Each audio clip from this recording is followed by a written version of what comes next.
Midwives should be educators. We should educate people wherever we find ourselves. Whoever you are, whoever you meet, a woman you try to educate. We are pleading that apart from this, government should also support us in providing us the vaccines. We know government cannot do everything, so some corporate institutions, independent people who can really help us must come up to support with. The Chief Nursing Midwifery Officer for Bono East, GHOne, called on women to prioritize testing for cervical cancer since early detection can help save lives. When you look at cervical cancer, you realize that because of where the service is, most women feel shy. Even if the screening is free, they feel shy in going in for it. There are times you give them opportunity to even go in for the screening, but they don't. So we want to impact them. We want to empower them through this so that they will go out there and then also send a message across, educate other women to also go in for the vaccination and then also vaccinate their children as well.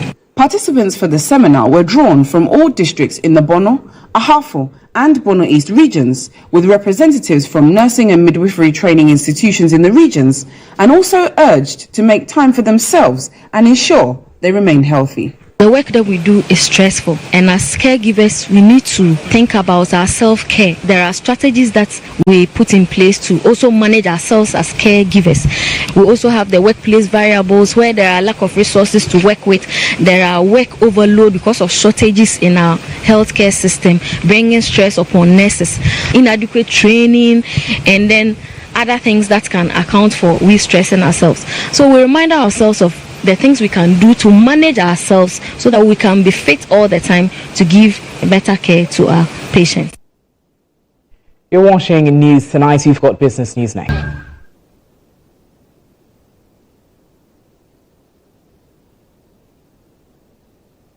In Business Tonight, during a call on President Akufo-Addo, the Group Board Chairman of Standard Chartered Bank, Dr.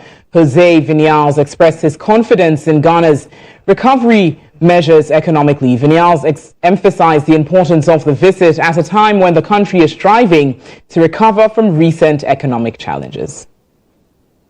The visit, which according to the group board chairman, is necessary at a time the country is on a journey to recover from the recent economic challenges that hit it. Dr. Jose Vinyals stressed his confidence in the measures that have been put in place to ensure Ghana's economic recovery. This visit, which is exclusively for Ghana, I'm not making this as part of a tour of Africa, I'm just coming to Ghana, is to signal our very strong commitment to the country at this time, where Ghana is working very hard to overcome some of the challenges that it has.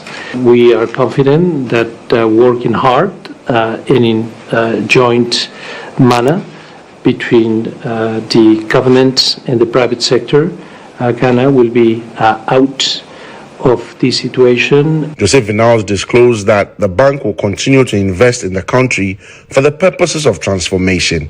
We have a very talented group of people, of local bankers, led by Mansart, our CEO, and under the leadership of Ebenezer as a group chairman. Incredibly, hardworking people and very, very, very, very talented bankers. And we have been making investments to launch quite soon a platform for the financing of micro, small, and medium-sized enterprises, which I think it can be quite transformational. And Ghana plays a very important role, not only for itself, but also for the West African region. So again, we have our cluster there, and we are working together with the neighboring countries, with Ghana at the center. President Akufo-Addo acknowledged the bank's ongoing partnership with the government of Ghana and commended their efforts. He affirmed his commitment to creating a conducive environment for the private sector to thrive, thereby further supporting the country's economic growth.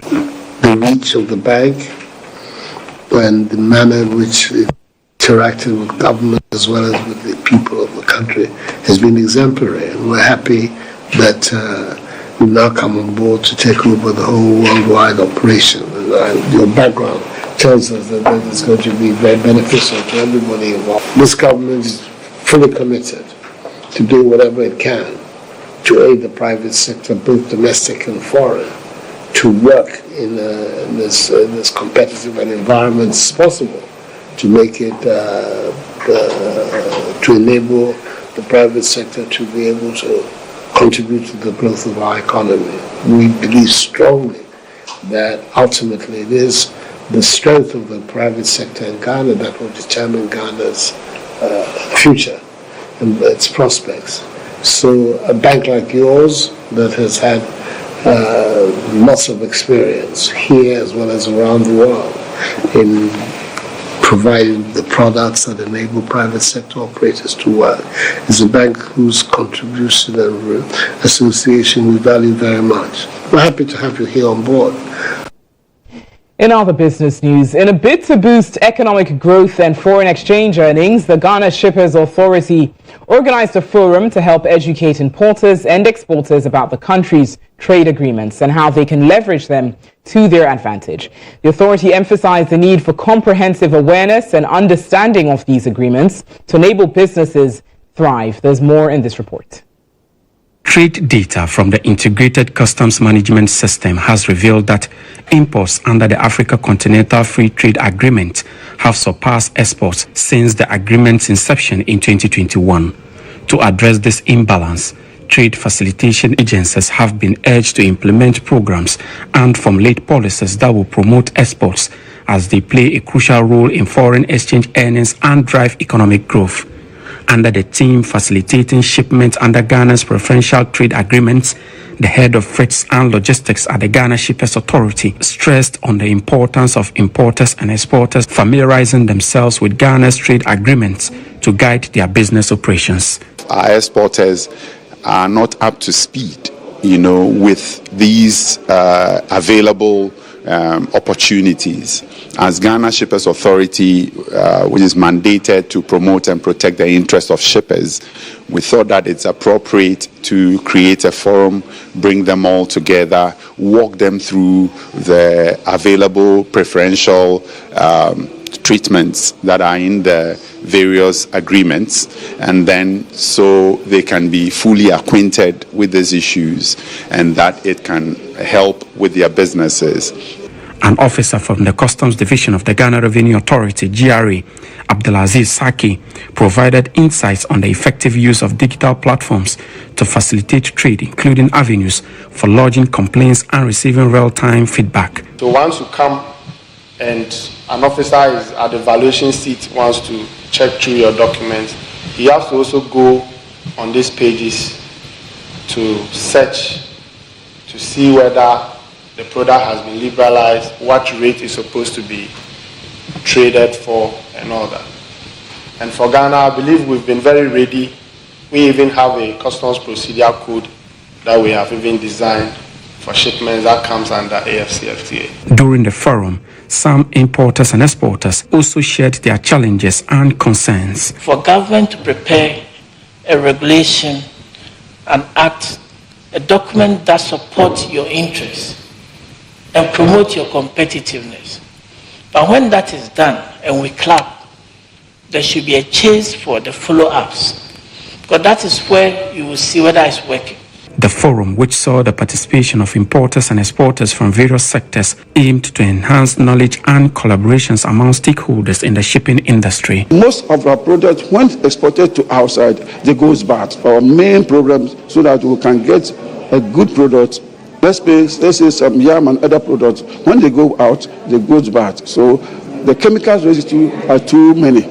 So we want the organization like PPSD to check on the and other extension officers to go to the farmers, educate them so that they can use the right chemicals in planting their products. You're watching News Tonight. This bulletin is live all across the world on Facebook, Twitter, and Instagram at GHOne TV. Do stay with us. We've got more news shortly.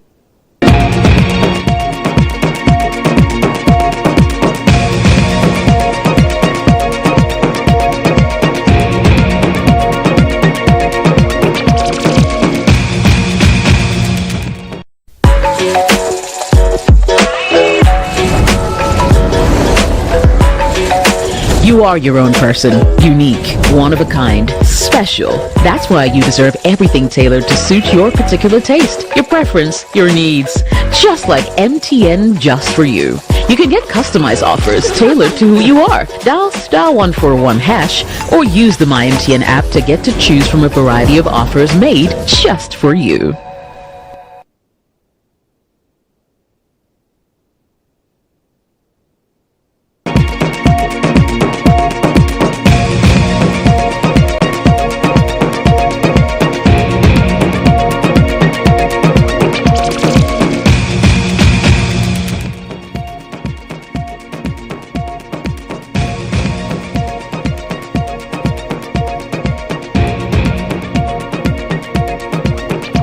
Welcome back to News Tonight. We've got entertainment news next.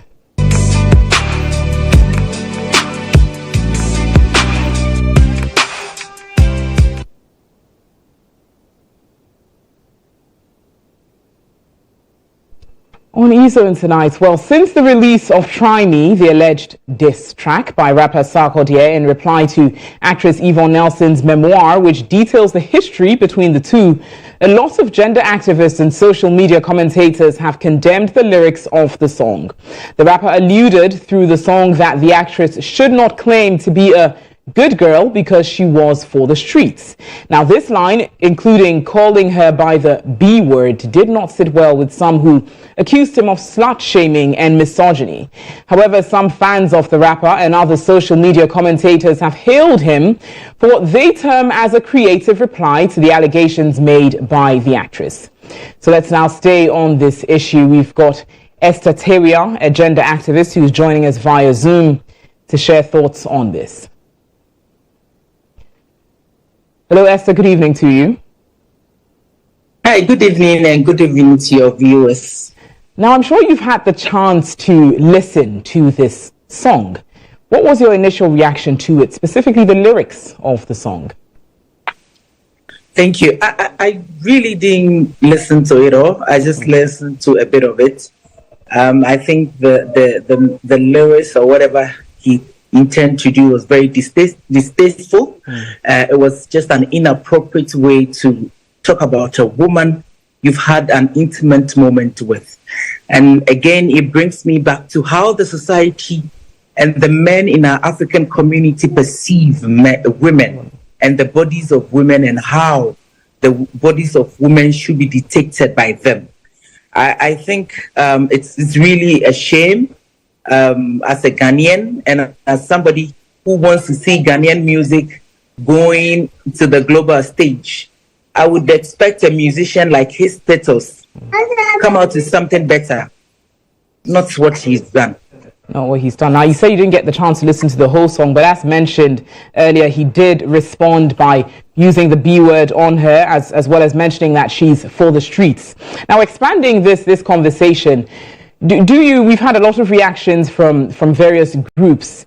Do you feel, aside Sarkodie, that our music in general could sometimes address women in a way that is not suitable, that is not tasteful? Sorry about that. Look, it's my girl. That's okay. So, do you know what? I think for me, I'm so sad that